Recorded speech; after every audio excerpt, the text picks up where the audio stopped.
Hi, everyone, and welcome back to On the Mic with Shaz.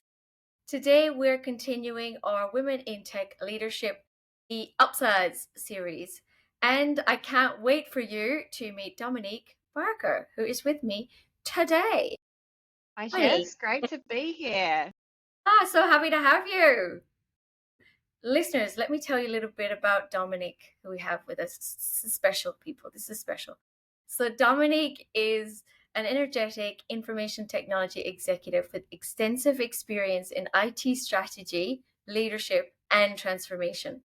What I love most about Dominique's story, with a background in journalism and skills in digital agency, Dominique possesses the tenacity, drive, and influence to empower technology transformations to come to life. Her ability to bring people along on the journey has led to significant successes in her current CIO role, including organization wide adoption of new ways of working through technology rollouts, opportunistic deployment of AI, and low code CRM solutions. If you can get your head around all of that, that's Dominique. All right. We're going to talk about everything from what leadership actually looks like day to day to unexpected wins that come when you finally back yourself for those bigger roles in your tech career. So let's jump in. So, Dominique, for our listeners to get some insights into Dominique's world, what's one thing about being in tech leadership that genuinely makes you excited to get out of bed on a Monday? Wow, it's a great question to start with, Shaz. And I think there's just so much there in the tech sector right now. I think AI is the big one. But when you think about tech leadership, the most powerful thing that you have is that you are able to set the strategy, obviously in alignment with your organizational goals, and really have a strong influence over how and why you might prioritize certain initiatives. So that's huge for us. With AI exploding onto the market at the moment, I'm just so excited to see what it can do for the agency. We already have it at the moment being used extensively, and that includes out of the box and also looking at new things that we can build ourselves internally. Working for an APS organisation, the Australian Institute of Family Studies. We are obviously working within the confines of the risk architecture that we have in place as well. So balancing risk with opportunity in the AI space is just so exciting for us here at the moment. Love that. And so that helps you with that Sunday dread where you're coming into Monday, does it? I always look forward to Mondays actually. Yay. I love coming to work. I really look forward to it. I have a great team here, and I definitely I don't get that on a Sunday. I'm lucky. I think I have in previous roles, but I've just had a week off, and I was looking forward to cracking back into it. Definitely. Yeah, I love hearing that, Dominic. Music to my ears because my world is about, like, my mission is for women to build careers, not just jobs in tech, because tech is an evolution, as we love Mm. to talk about. And it is so wonderful to be in this industry. And I love hearing how you kind of navigate that and make it, so you look forward to Mondays. It's refreshing to my ears. Another little insight into you. What song instantly, if songs are your thing, maybe you have something else that gets you in the mood for a meeting, but what song instantly puts you in a confident mood before a big meeting? I think it's "This Is What You Came For" by Rihanna. It's a really good one. I just love that line.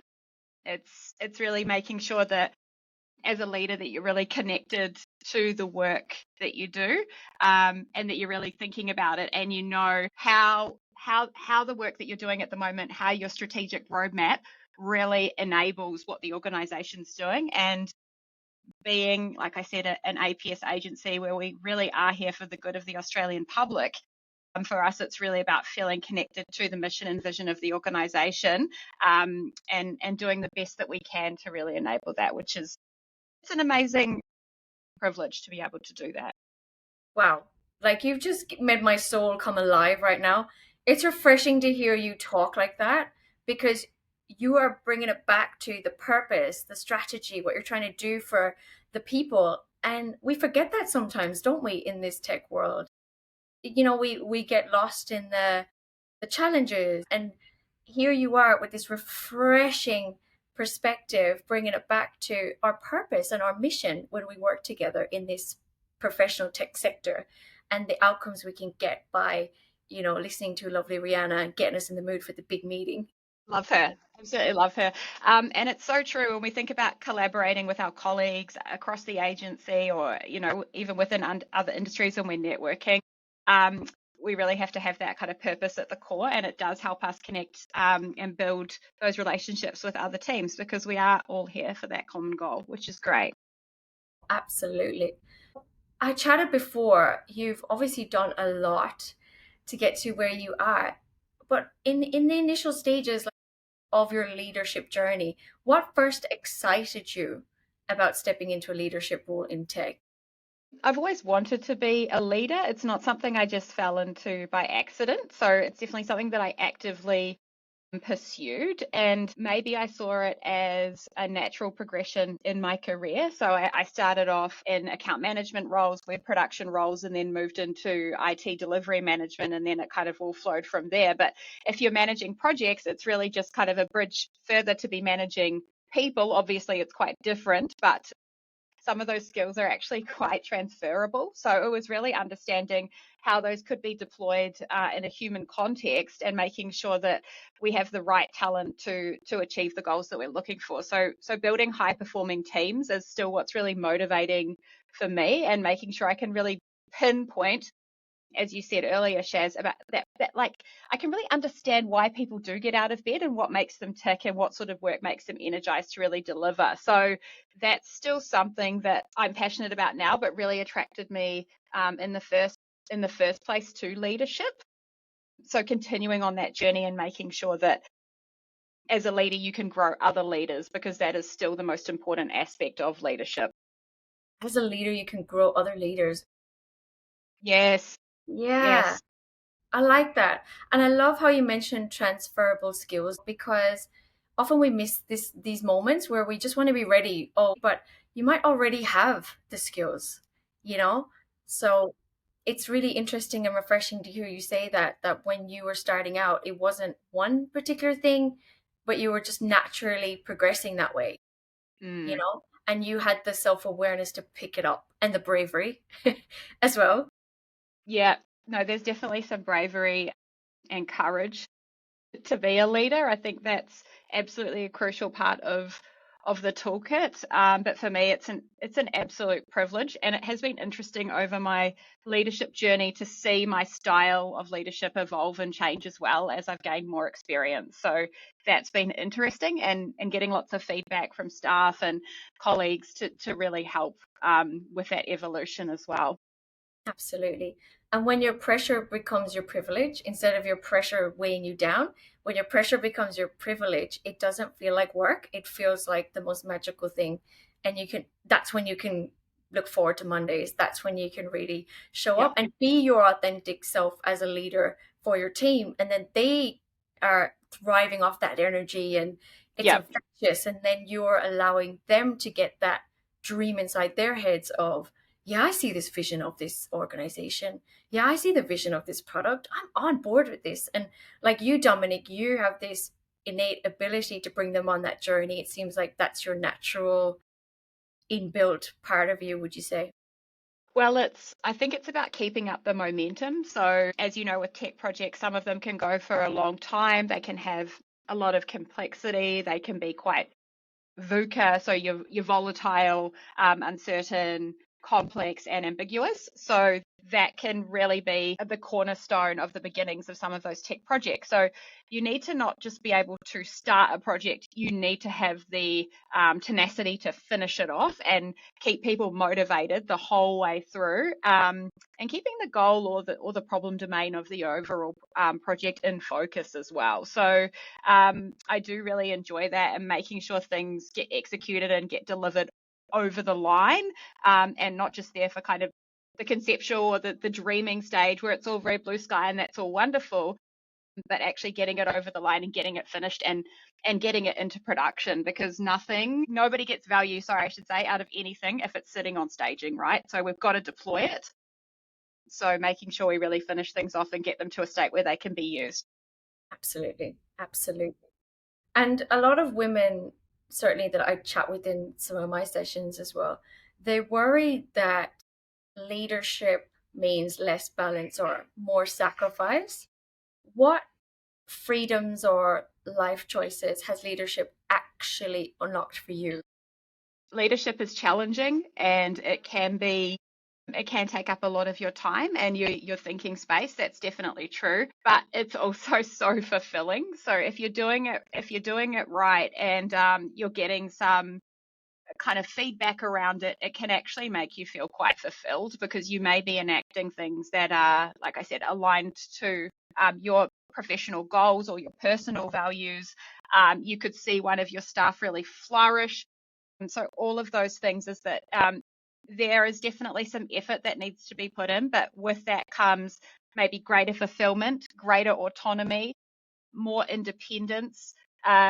You're probably also going to get better at backing yourself and being more confident. So you do get to really push yourself outside of your comfort zone all of the time.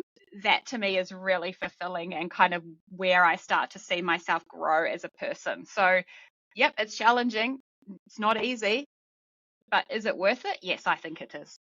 Fantastic. Love that. Autonomy, fulfillment. Do you hear that, listeners?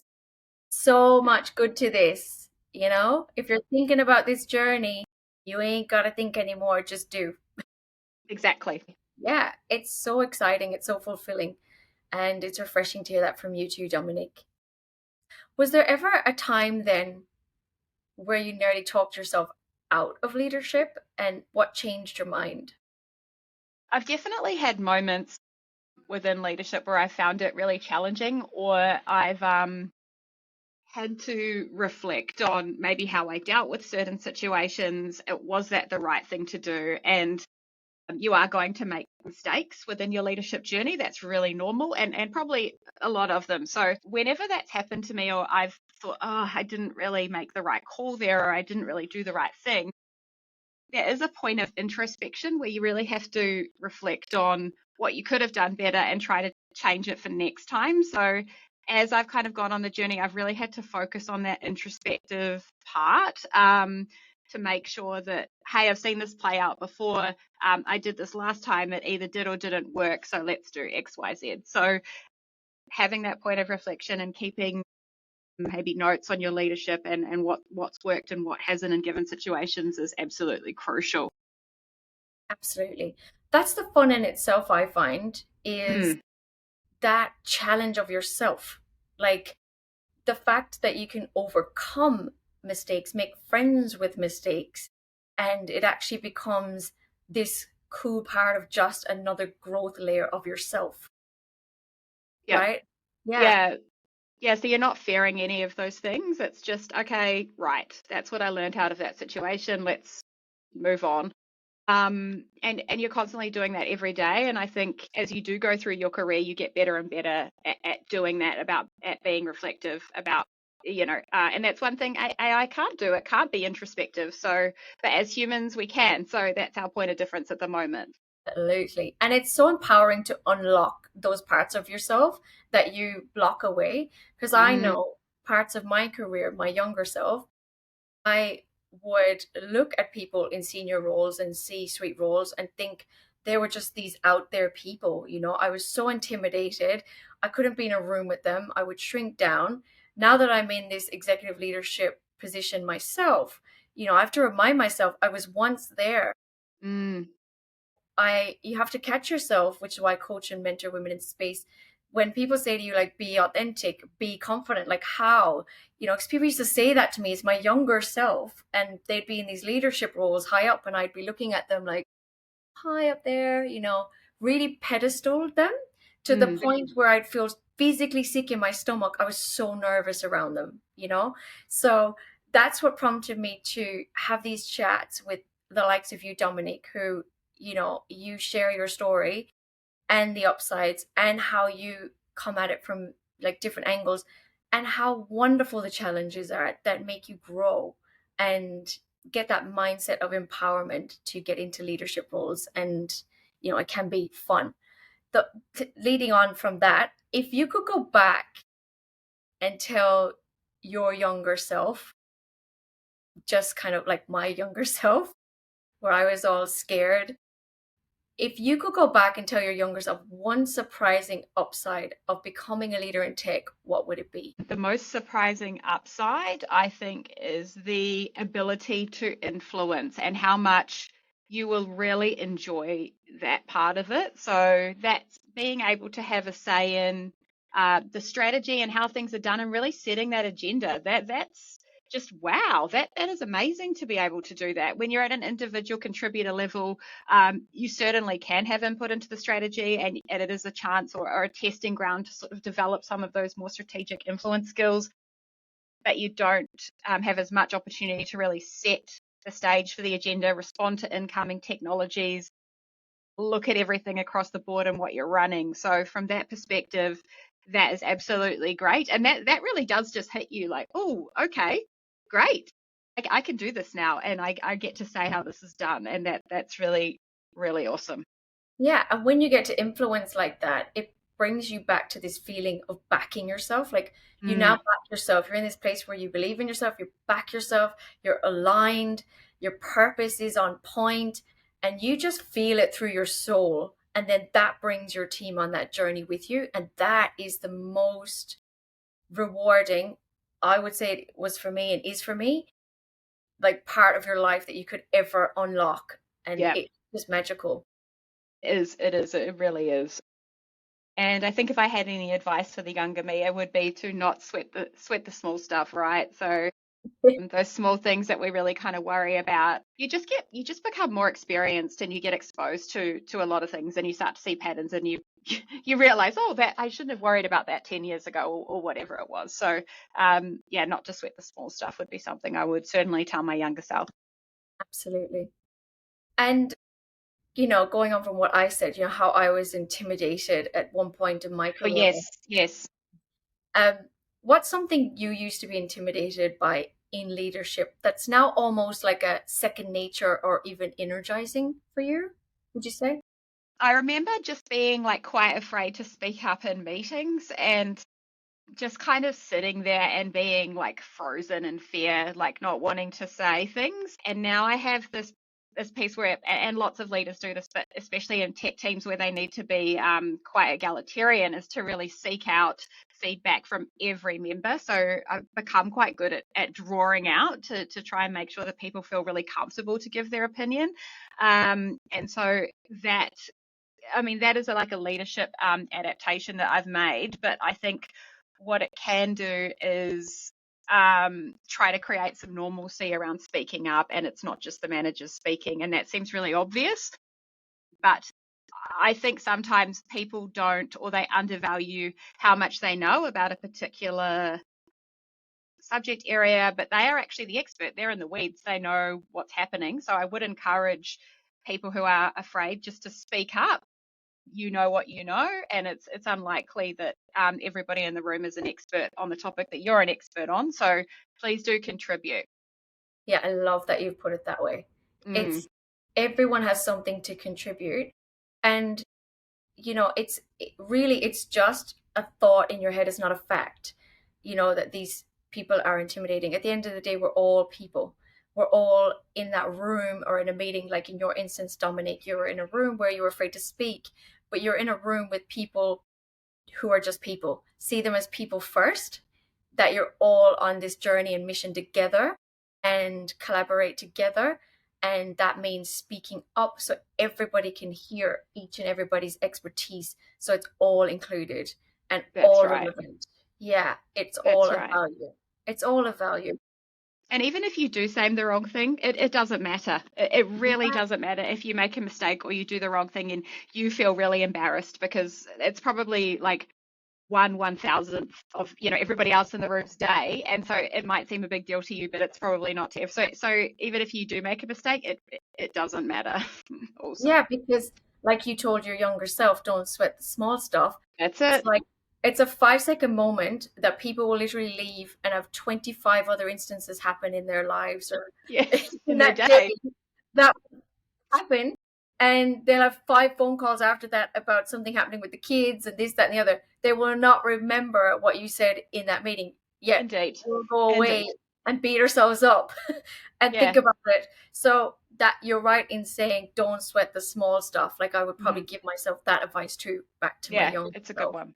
Yep. because I would dwell on that and I'd beat myself up. And then you've these people pottering on with life and not bothered. The No. other thing, the other thing, I call this like I probably use Zoom more, but I call it the teams. You know, you're green. Your teams has to be green. I call Mhm. it. The other thing I would say back to myself is, the people who think their teams always has to be green. I use that metaphor because it's you always want to be seen as you're the good one. You're always there. You're always working, and you don't want to be seen not to be working. When on the other side, someone's having, so you even have your lunch there to make sure that that Oh, is green. And then you've got people on the other side who are just as productive, getting everything done, but their teams aren't green. They're having their lunch. They don't care whether your teams are green or not. They've probably been out for a walk with the dog, yeah. 4 hours of productive work. They do not care what you are up to. Yeah, and I think with one of the hallmarks of working in tech is that we are very focused on, jobs to be done.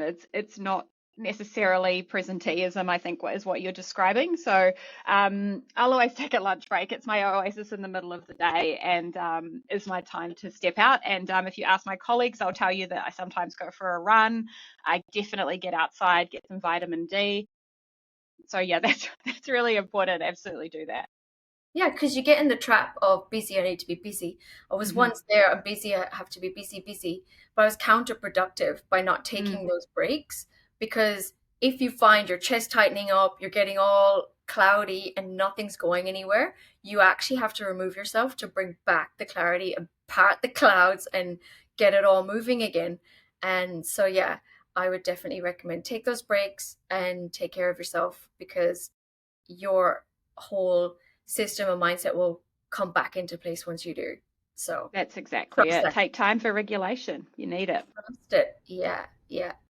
So Dominic, tell me, if more women knew how rewarding this could be to be in tech leadership, what do you think would change? Well, firstly, we would have more equity within the industry, right? And it's not just about having equity for the sake of it. It's about actually bringing in the skills that come with being a woman in STEM and some of those things that we are good at and are typically, touted as female ascribed attributes.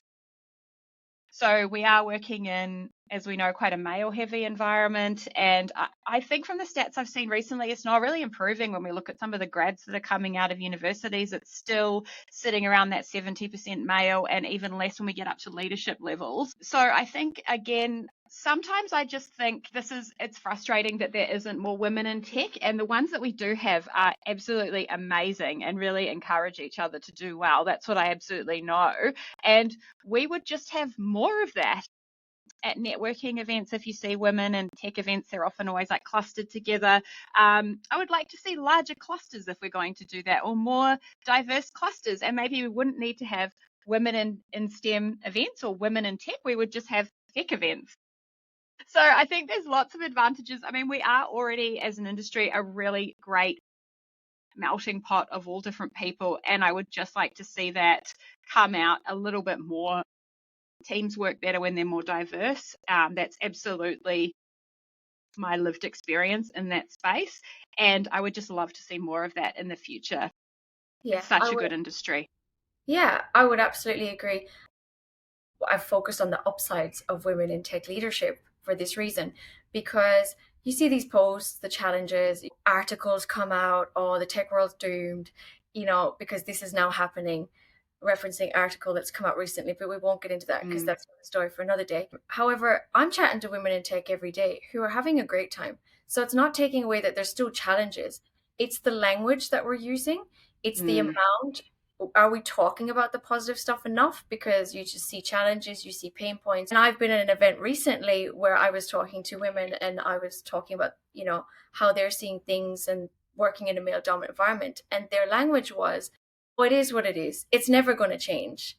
So I'm on a mission for us to change our language, because the more we talk positively about what we are doing, that is going to create the change, because we're going to attract more positivity around it, attract more opportunities, environments.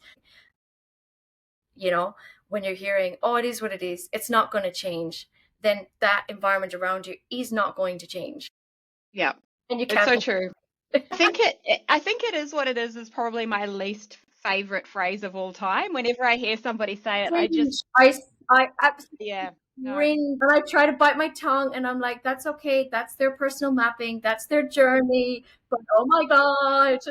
No, it's not a good thing to hear, but I think I have definitely some quiet confidence around where we're going. I don't think, girls early on see like a natural fit to STEM for whatever reason. I'm not sure if it's just what they're told at school or how they see themselves in society. I'm not sure what's doing it. And honestly, for me, I did come to tech sort of, early to mid-career, so I do get that to an extent.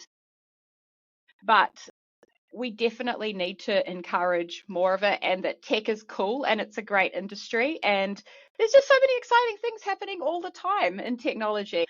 And so there's always something new to learn. So, and we are really good at change. I think in terms of our teams and adapting to things, is, technology does not have the cultural baggage of some of the other industries because it's quite new. So we are really good at adapting to things, and that's one of the things that I absolutely love about working in tech as well. It's a rush. Yeah. And I think when you're around that energy as well, that's why the upsides, and talking about the upsides, is so important, because when said article came out, for listeners, we're in July 2025, so it's that article that came out. Let's say Coldplay concert. I'll just throw that in there. Yes.